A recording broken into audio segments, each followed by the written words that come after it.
नमस्कार, मी सुषमा तुमचं माझ्या चॅनलवर पुन्हा एकदा खूप खूप स्वागत करत आहे।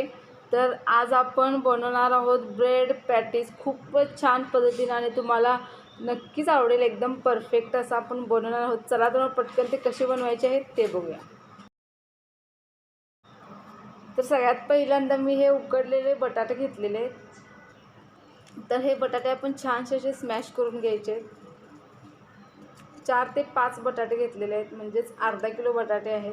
तर ते असे व्यवस्थित आपण स्मॅश करून घेऊया। तर या पद्धतीने आपण करायचं आहे। त्यानंतर मी याच्यात आलं लसूण मिरची कोथिंबीरची पेस्ट केलेली आहे, ती आपण याच्यामध्ये ॲड करूया।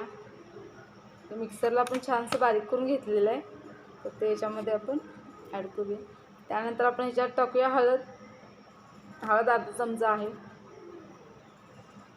त्यानंतर चवीपुरतं मीठ टाकूया।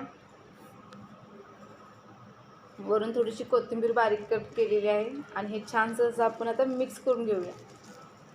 दुसरे काही मसाले याच्यामध्ये ॲड करायची काहीच गरज नाही। तर हे आता आपण व्यवस्थित मिक्स करून साईडला ठेवून देऊया। तर त्यानंतर आता मी ब्रेड घेतलेले आहेत। तर ब्रेडचे आपण हे जे काट आहेत ते काढून घेणार आहोत। तर या पद्धतीने तुम्ही व्हिडिओ दाखवल्याप्रमाणे बघू शकता, ते ब्रेडचे आपण हे काट असे काढून घ्यायचे आहेत। आणि ब्रेडचे हे काट काढून झाल्यानंतर आपण जे तयार केलेलं आता बटाट्याचं जे मिश्रण आहे तेच आता आपण ह्या ब्रेडच्या वरती लावून घेणार आहोत व्यवस्थित। तर हे या पद्धतीने लावून घ्यायचं आहे आणि त्यानंतर मी सर्व स्लाइसवरती हे असं लावून घेतलेलं आहे, तर तुम्ही बघू शकता। तर त्यानंतर मी बेसन घेतलेलं आहे।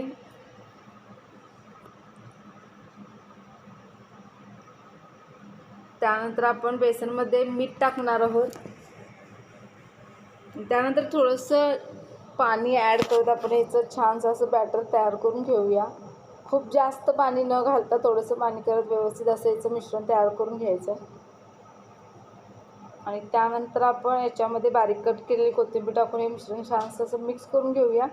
आणि त्यानंतर जे आपण ब्रेडच्या स्लाइसला जे पॅटीस आपण तयार केलेले आहेत ते आता आपण याच्यामध्ये व्यवस्थित मिक्स करून आणि व्यवस्थित याला बेसन पिठामध्ये डीप करायचं आहे या पद्धतीनं। त्यानंतर मी गॅसवर एक कढई ठेवलेली आहे आणि कढईतलं तेल छान गरम झाल्यानंतर आपण हे मस्त असे तळून घ्यायचे। तर तुम्ही बघू शकता या पद्धतीने।